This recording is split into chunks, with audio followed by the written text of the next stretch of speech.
Welcome to దైవాస్ దైవీగం. శాంతం పద్మాసనస్థం శశిధరమకుటం పంచవక్త్రం త్రినేత్రం శూలం వజ్రం చ ఖడ్గం పరశుమభయదం దక్షభాగే వహంతం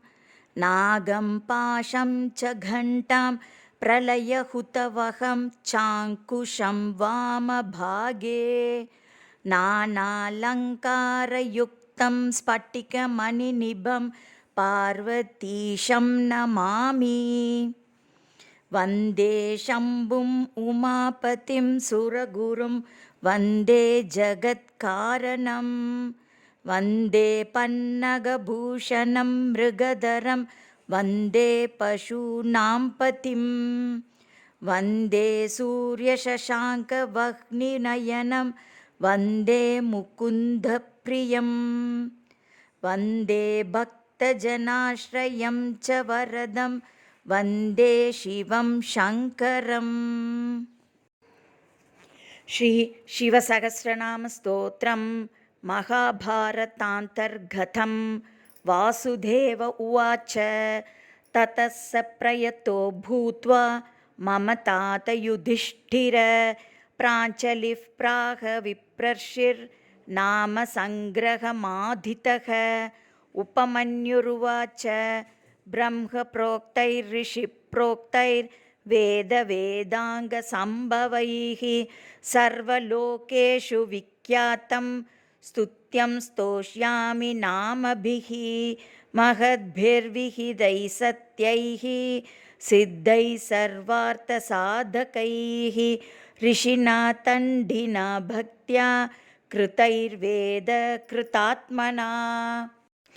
यतोक्तैः साधुभिः ख्यातैः मुनिभिस्तत्त्वदर्शिभिः प्रवरं प्रथमं स्वर्ग्यं सर्वभूतहितं शुभं. श्रुते सर्वत्र जगति ब्रह्मलोकावतारितैः सत्यैस्तत्परमं ब्रह्म प्रोक्तं सनातनं. वक्ष्ये यदुकुलश्रेष्ठ शृणुष्वावहितो मम.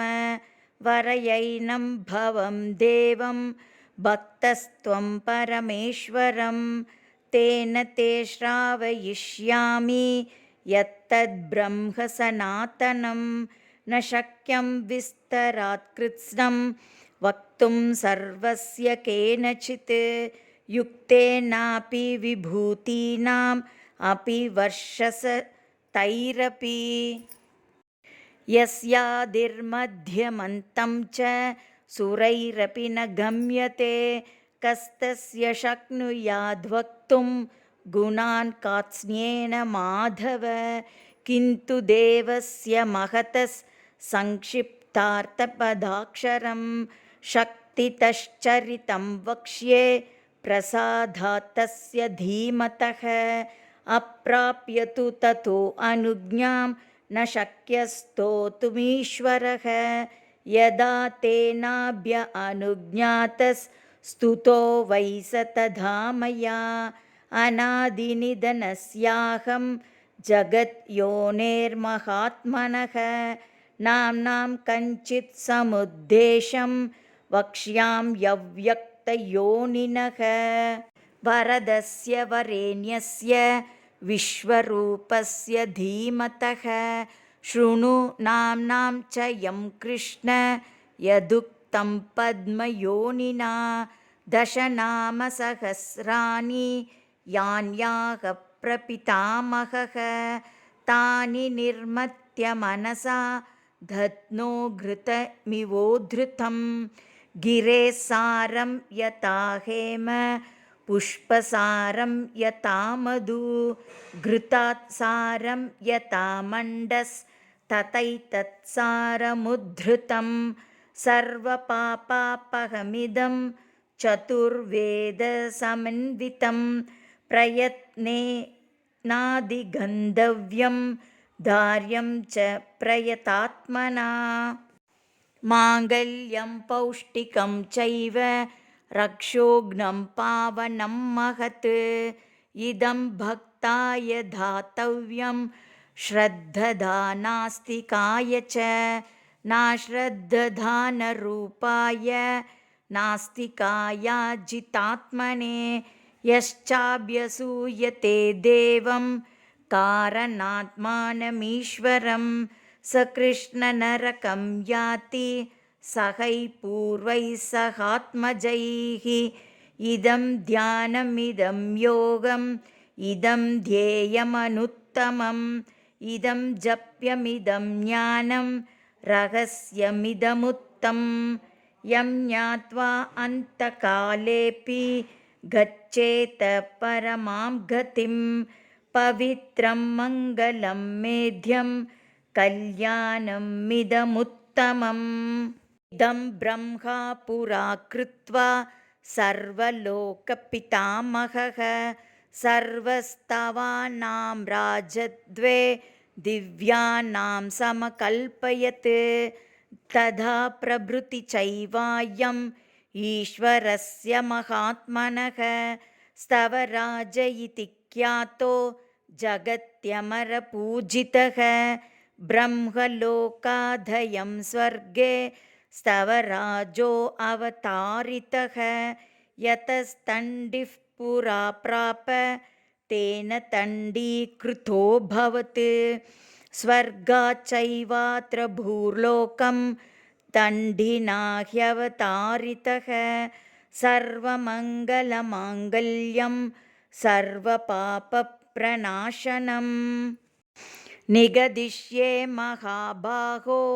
स्तवानामुत्तमं स्तवं ब्रह्मणामपि यद्ब्रह्म पराणामपि यत्परं तेजसामपि यत्तेजस् तपसामपि यत्तपः शान्तीनामपि या शान्तिर्द्युतीनामपि या द्युतिः धान्तानामपि यो धान्तो धीमतामपि या च धीः देवानामपि यो देवो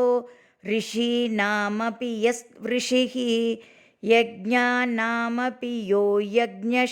शिवानामपि यः शिवः रुद्रानामपि यो रुद्रः प्रभा प्रभवतामपि योगिनामपि यो योगी कारणानां च कारणं यतो लोकाः सम्भवन्ति न भवन्ति यतः पुनः सर्वभूतात्मभूतस्य हरस्यामित तेजसः अष्टोत्तरसहस्रं तु नाम्नां शर्वस्य मे शृणु यच्छ्रुत्वा मनुजव्याघ्र सर्वान् कामान् वाप्स्यसि अथ सहस्रनामस्तोत्रम् ॐ स्थिरस्तानुः प्रभुर्भीमः प्रवरो वरदो वरः सर्वात्मा सर्वविख्यातः सर्वः सर्वकरो भवः जटी चर्मी शिखण्डी च सर्वाङ्गः सर्वभावनः हरश्च हरिणाक्षश्च सर्वभूतहरः प्रभुः प्रवृत्तिश्च निवृत्तिश्च नियतः शाश्वतो ध्रुवः श्मशानवासी भगवान् कचरो गोचरो अर्धनः अभिवाद्यो महाकर्मा तपस्वी भूतभावनः उन्मत्तवेषप्रच्छन्नः सर्वलोकप्रजापतिः महारूपो महाकायो वृषरूपो महायशाः महात्मा सर्वभूतात्मा विश्वरूपो महाहनुः लोकपालो अन्तर्हितात्मा प्रसादो हयगर्दभिः पवित्रं च महांश्चैव नियमो नियमाश्रितः सर्वकर्मा स्वयंभूत आदिरादिकरो निधिः सहस्राक्षो विशालाक्षः सोमो नक्षत्रसाधकः चन्द्रः सूर्यः शनिः केतुः ग्रहो ग्रहपतिर्वरः आतिरन्तो लयः कर्ता मृगबाणार्पणो नगः महातपा घोरतपा अधीनो दीनसाधकः संवत्सरः करो मन्त्रः प्रमाणं परमं तपः योगी योग्यो महाबीजो महारेता महाबलः सुवर्णरेता सर्वज्ञः सुबीजो बीजवाहनः दशबाहुस्त्वनिमिषो नीलकण्ठ उमापतिः विश्वरूपस्वयं श्रेष्ठो बलवीरो बलो गणः गणकर्ता गणपतिर्दिग्वासः काम एव च मन्त्रवित्परमो मन्त्रस् सर्वभावकरो हरः कमण्डलुधरो धन्वी बाणहस्तः कपालवान् अशनीषदग्नि खड्गी पट्टिशी चायुधी महान् श्रुवहस्तः सुरूपश्च तेजस्तेजस्करो निधिः उष्णीषी च सुवक्त्रश्च उदग्रो विनतस्तदा दीर्घश्च हरिकेशश्च सुतीर्थकृष्ण एव च शृगालरूपसिद्धार्थो मुण्डः सर्वशुभङ्करः अजश्च बहुरूपश्च गन्धधारी कपर्द्यपि ऊर्ध्वरेता ऊर्ध्वलिङ्ग ऊर्ध्वशायी नभस्थलः त्रिजटी चीरवासाश्च रुद्रसेनापतिर्विभुः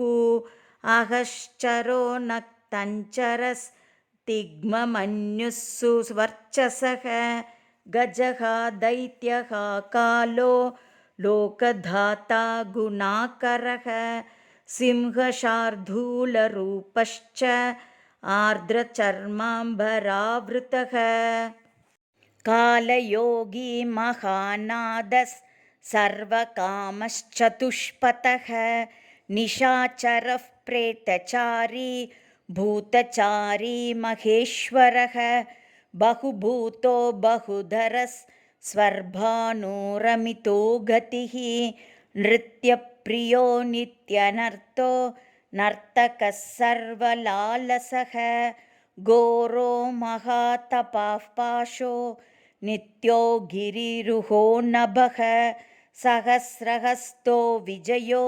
व्यवसायो ह्यतन्द्रितः अदर्शनो दर्शनात्मा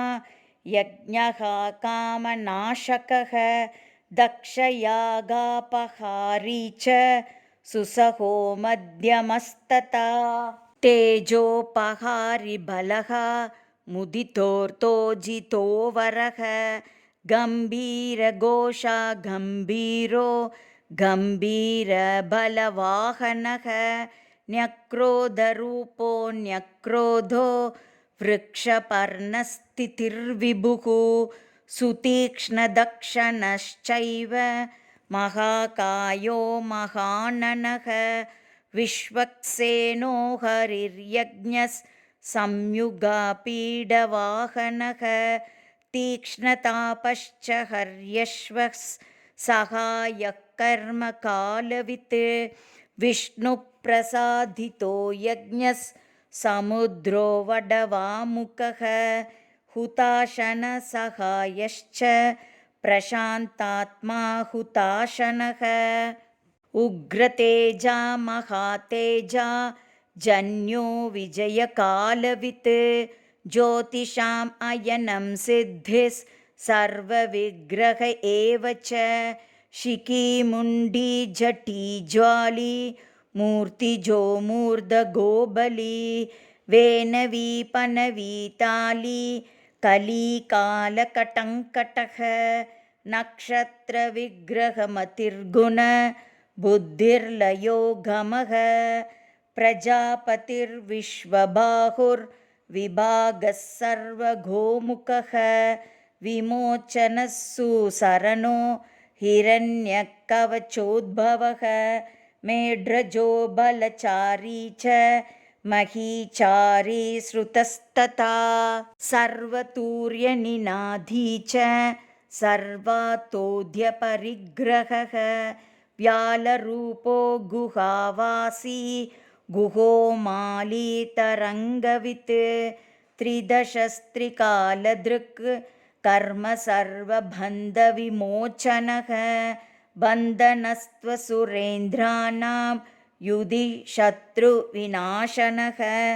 साङ्ख्यप्रसादो दुर्वासास् सर्वसाधुनिषेवितः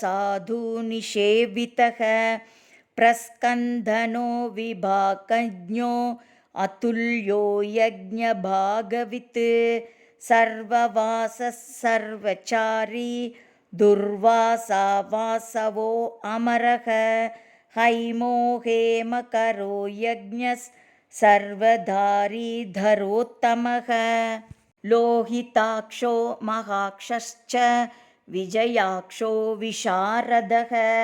संग्रहो निग्रहः कर्ता सर्पचीरनिवासनः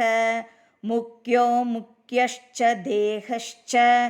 काहलिः सर्वकामदः सर्वकासप्रसादश्च सुबलो बलरूपधृत् सर्वकामवरश्चैव सर्वदः सर्वतोमुखः आकाशनिर्विरूपश्च निपातीह्यवशः खगः रौद्ररूपोऽंशुरादित्यो बहुरश्मिः सुवर्चसी वसुवेगो महावेगो मनोवेगो निशाचरः सर्ववासी श्रियावासी उपदेशकरोकरः मुनिरात्मनिरालोकः संभग्नश्च सहस्रदः पक्षी च पक्षरूपश्च अतिदीप्तो विशाम्पतिः उन्मादो मदनः कामो ह्यश्वद्धोर्तकरो यशः वामदेवश्च वामश्च प्राग्दक्षिणश्च वामनः सिद्धयोगी महर्षिश्च सिद्धार्थः सिद्धसाधकः भिक्षुश्च भिक्षुरूपश्च विपनो मृदुरव्ययः महासेनो विशाकश्च षष्टिभागो गवाम्पतिः वज्रहस्तश्च विष्कम्भी चमूस्तम्भन एव च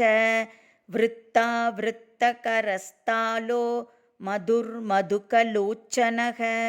वाचस्पत्यो वाजसनो नित्यमाश्रमपूजितः ब्रह्मचारी लोकचारी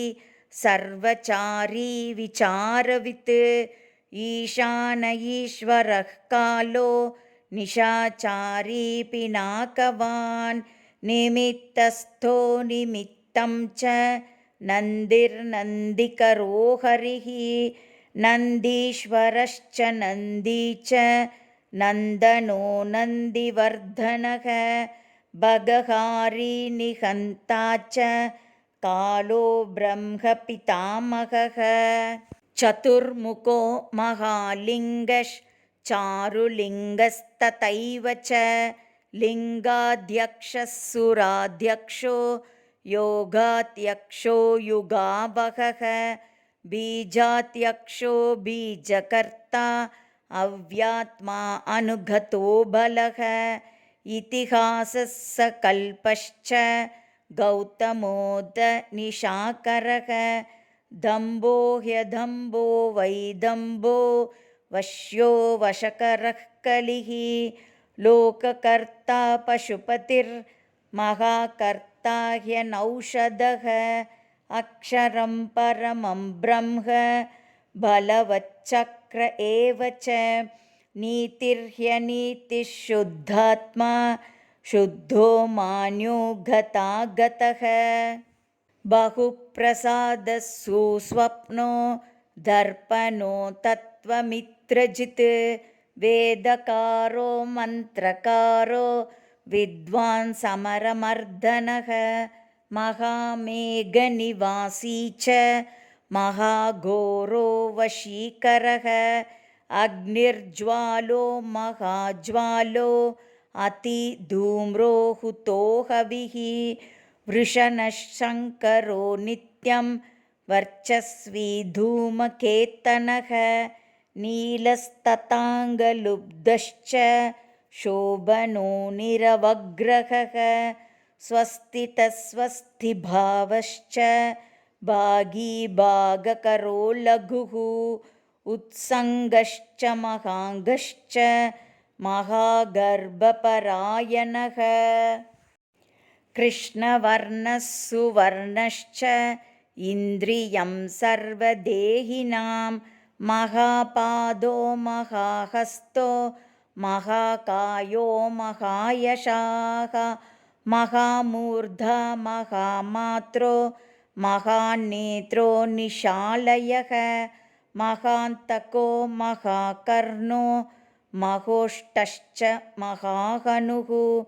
महानासो महाकम्बुर्महाग्रीवश्मशानभाग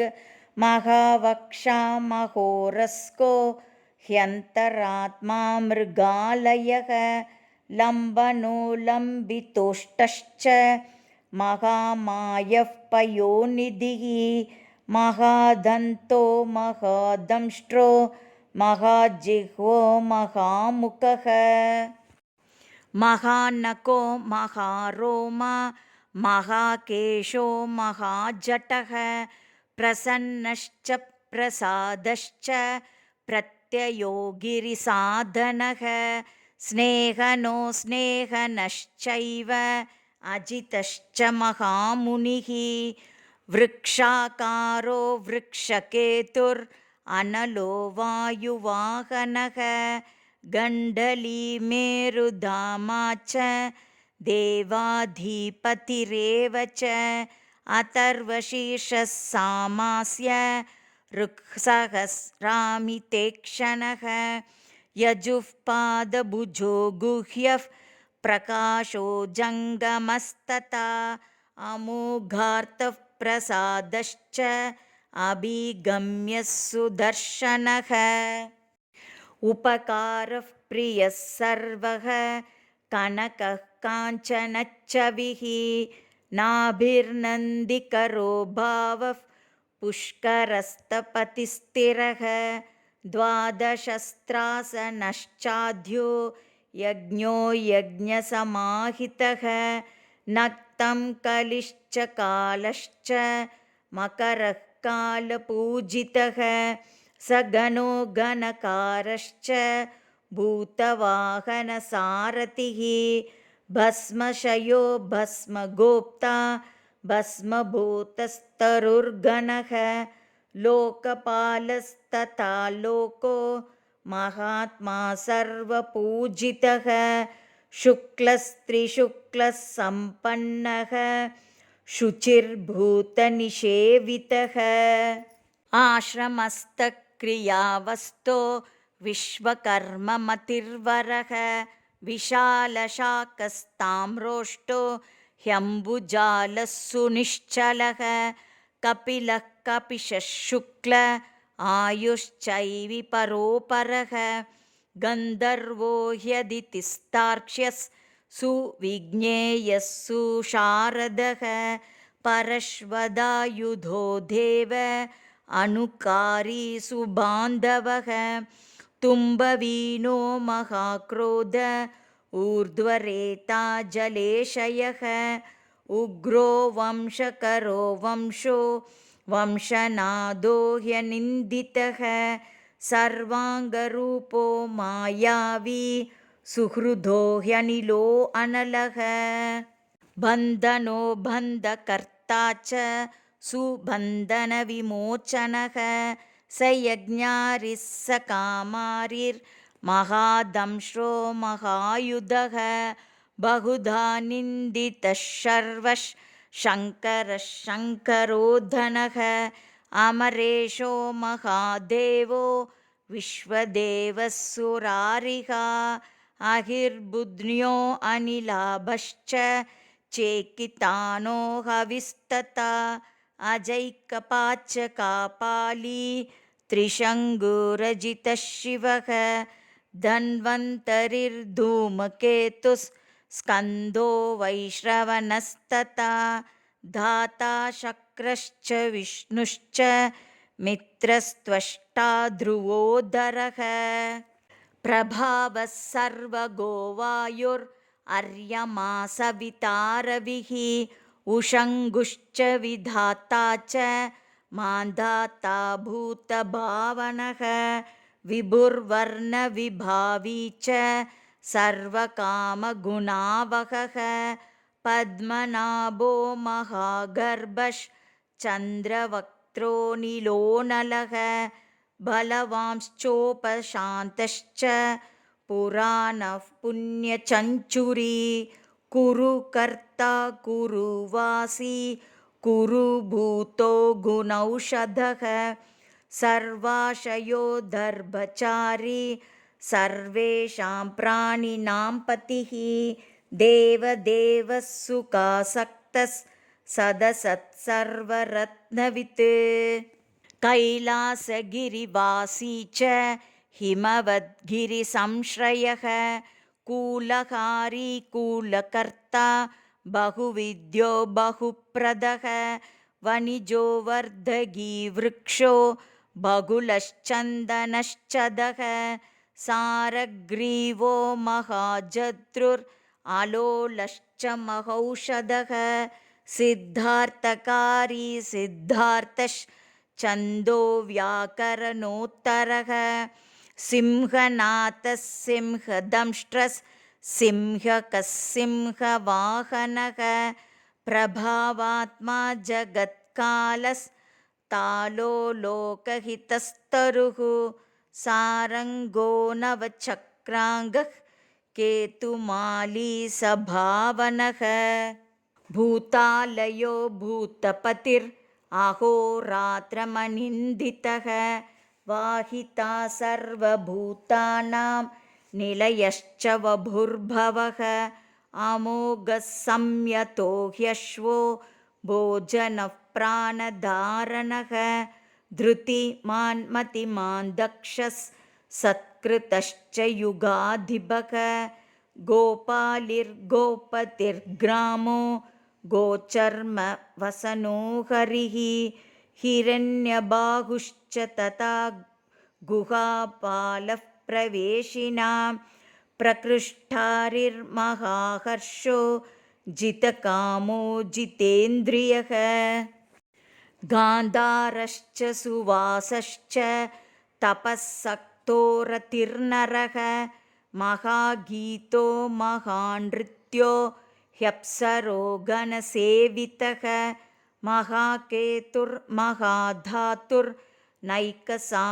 महाकेतुर्महाधातुर्नैकसानुचरश्चलः आवेदनीय आदेशः सर्वगन्धसुखावहः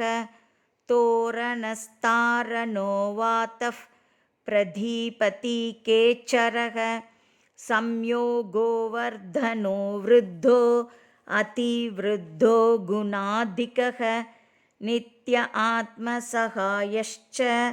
देवासुरपतिः पतिः युक्तश्च युक्तबाहुश्च देवो दिवि सुपर्वणः आषाढश्च सुषाण्डश्च ध्रुवोत हरिणोहरः वपुरावर्तमानेभ्यो वसुश्रेष्ठो महापतः शिरोहारी विमर्शश्च सर्वलक्षणलक्षितः अक्षश्च रतयोगी च सर्वयोगी महाबलः समाम्नायो समाम्नायस्तीर्थदेवो महारथः निर्जीवो जीवनो मन्त्रः शुभाक्षो बहुकर्कशः रत्नप्रभूतो रत्नाङ्गो महार्णवनिपानवित् मूलं विशालो ह्यमृतो व्यक्ताव्यक्तस्तपोनिधिः आरोहणोदिरोहश्च शीलधारी महायशाः सेनाकल्पो महाकल्पो योगो युगकरो हरिः युगरूपो महारूपो महानागहनो वदः न्यायनिर्वपनः पादः पण्डितो ह्यचलोपमः बहुमालो महामालः शशीहरसुलोचनः विस्तारो लवणः कूपस्त्रियुगः सपलोदयः त्रिलोचनो विषण्णाङ्गो मणिविद्धो जटाधरः बिन्दुर्विसर्गसुमुखः शरः सर्वायुधः सहः निवेदनः सुखाजातः सुगन्धारो महाधनुः गन्धपाली च भगवान् उत्तानः सर्वकर्मणां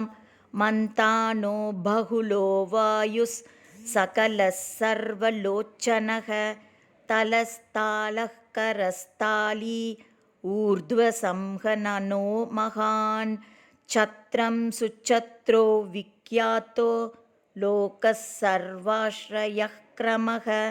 मुण्डो विरूपो विकृतो दण्डी कुण्डी विकुर्वणः हर्यक्षः ककुभो वज्रो शतजिह्वः सहस्रपात् सहस्रमूर्धा देवेन्द्रः सर्वदेवमयो गुरुः सहस्रबाहुः सर्वाङ्गः शरण्यः सर्वलोककृत्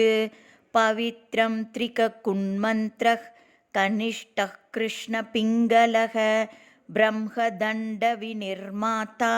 शतघ्नीपाशशक्तिमान् पद्मगर्भो महागर्भो ब्रह्मगर्भो जलोद्भवः गभस्तिर्ब्रह्मकृद्ब्रह्मी ब्रह्मविद्ब्राह्मणो गतिः अनन्तरूपो नैकात्मा तिग्मतेजा स्वयंभुवः ऊर्ध्वगात्मा पशुपतिर्वातरंहा मनोजवः चन्दनी पद्मनालाग्रस् सुरभ्युत्तरनो नरः कर्णिकारमहास्रग्वी नीलमौलिः पिनाकधृत् उमापतिरुमाकान्तो जाह्नवी भृगुमाधवः वरो वराहो वरदो वरेण्यः सुमहास्वनः महाप्रसादो दमनः शत्रुः श्वेतपिङ्गलः पीतात्मा परमात्मा च प्रयतात्मा प्रधानधृत् सर्वपार्श्वमुखस्त्र्यक्षो धर्मसाधारणो वरः चराचरात्मा सूक्ष्मात्मा अमृतो गोवृक्षेश्वरः साध्यर्षिर्वसुरादित्यो विवस्वांसवितामृतः व्याससर्गसुसङ्क्षेपो विस्तरः पर्ययो नरः ऋदुसंवत्सरो मासः पक्षः संख्यासमापनः कलाकाष्ठालवामात्रा मुहूर्ताः शपाः क्षणाः विश्वक्षेत्रं प्रजाबीजं लिङ्गमाद्यस्तु निर्गमः सदसद्व्यक्तमव्यक्तं पिता माता पितामहः स्वर्गद्वारं प्रजाद्वारं मोक्षद्वारं त्रिविष्टपं निर्वाणं ह्लादनश्चैव ब्रह्मलोकः परागतिः देवासुरविनिर्माता देवासुरपरायणः देवासुरगुरुर्देवो देवासुरनमस्कृतः देवासुरमहामात्रो देवासुगणाश्रयः देवासुरगणाध्यक्षो देवासुरगणाग्रणीः देवातिदेवो देवर्षिर्देवासुरवरप्रदः देवासुरेश्वरो विश्वो देवासुरमहेश्वरः सर्वदेवमयोचिन्त्यो देवतात्मा आत्मसम्भवः उद्भित्त्रिविक्रमो वैद्यो विरजो नीरजोमरः ईढ्यो हस्तीश्वरो व्याघ्रो देवसिंहो नरर्षभः विबुधोग्रवरः सूक्ष्मः सर्वदेवस्तपोमयः सुयुक्तः शोभनो वज्री प्रासानां प्रभवो व्ययः गुहः कान्तो निजः सर्गः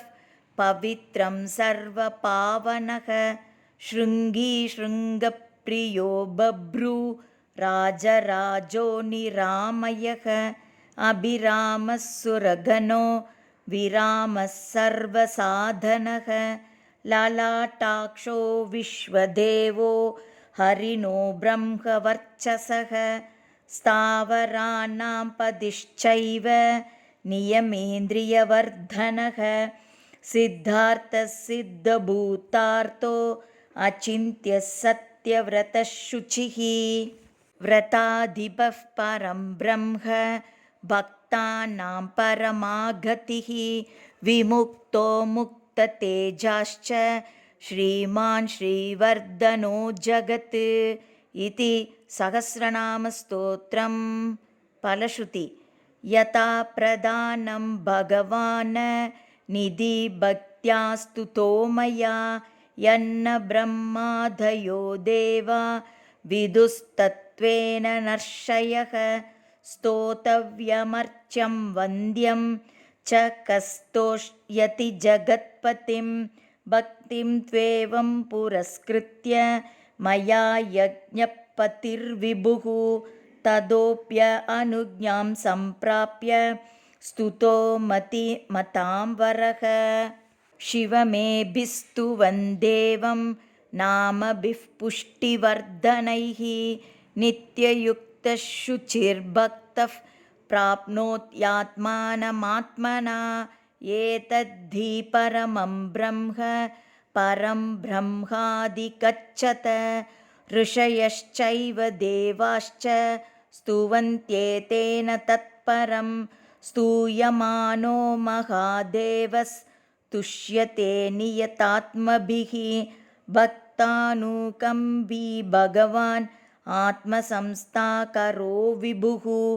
तथैव च मनुष्येषु ये मनुष्याः प्रधानतः आस्तिका श्रद्धधानाश्च बहुभिर्जन्मभिस्तवैः भक्त्या ह्यनन्यमीशानं परं देवं सनातनं कर्मणा मनसा वाचा भावेनामिततेजसः शयानाजाग्रमाणाश्च व्रजन्नुपविशंस्तथा उन्मिषन्निमिषंश्चैव चिन्तयन्तः पुनः पनः शृण्वन्तः श्रावयन्तश्च कथयन्तश्च ते भवं स्तुवन्तस्तूयमानाश्च तुष्यन्ति च रमन्ति च जन्मकोटिसहस्रेषु नानासंसारयोनिषु जन्तोर्विगतपापस्य भवे भक्तिः प्रजायते उत्पन्ना च भवे भक्तिरनन्या सर्वभावतः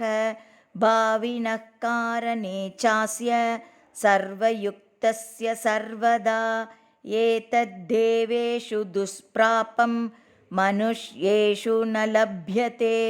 निर्विघ्ना निश्चला रुद्रे भक्तिरव्यभिचारिणी तस्यैव च प्रसादेन भक्तिरुत्पद्यते नृणां येन यान्ति परां सिद्धिं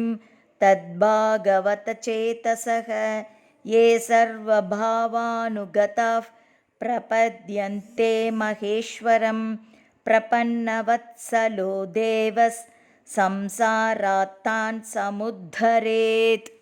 एवमन्ये विकुर्वन्ति देवा संसारमोचनं मनुष्याणामृते देवं नान्याशक्तिस्तपोबलम् इति तेनेन्द्रकल्पेन भगवान् सदसत्पतिः कृत्तिवासास्तु तः कृष्ण तण्डिना शुभबुद्धिना स्तवमेतं भगवतो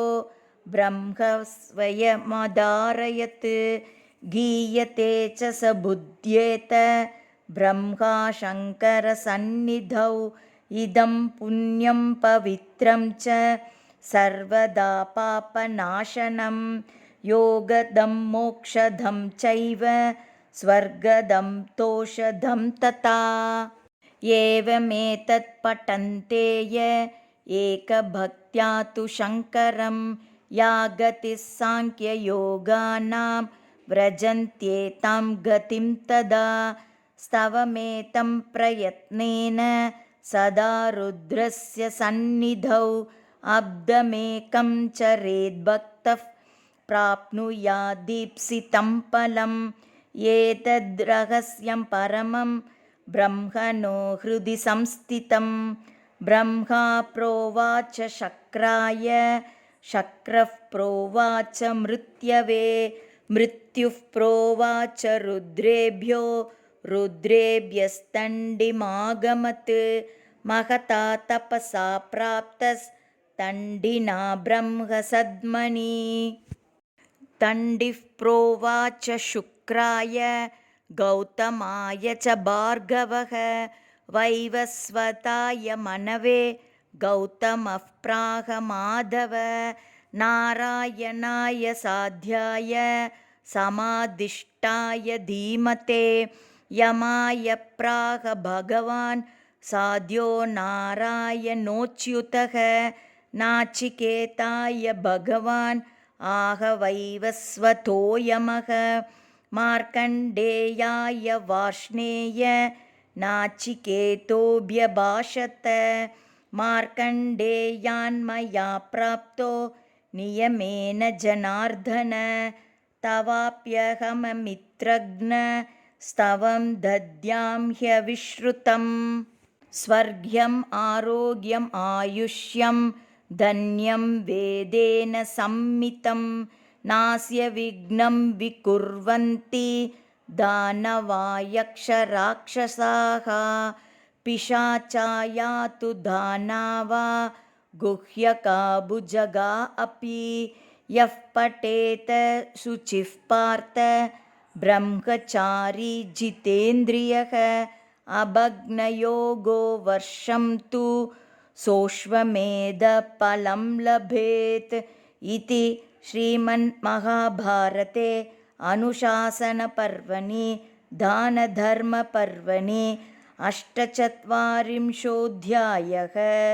श्रीमहादेवसहस्रनामस्तोत्रं समर्पयामि। श्रीकृष्णार्पणमस्तु। श्रीशिवार्पणमस्तु। हरिः ओम्।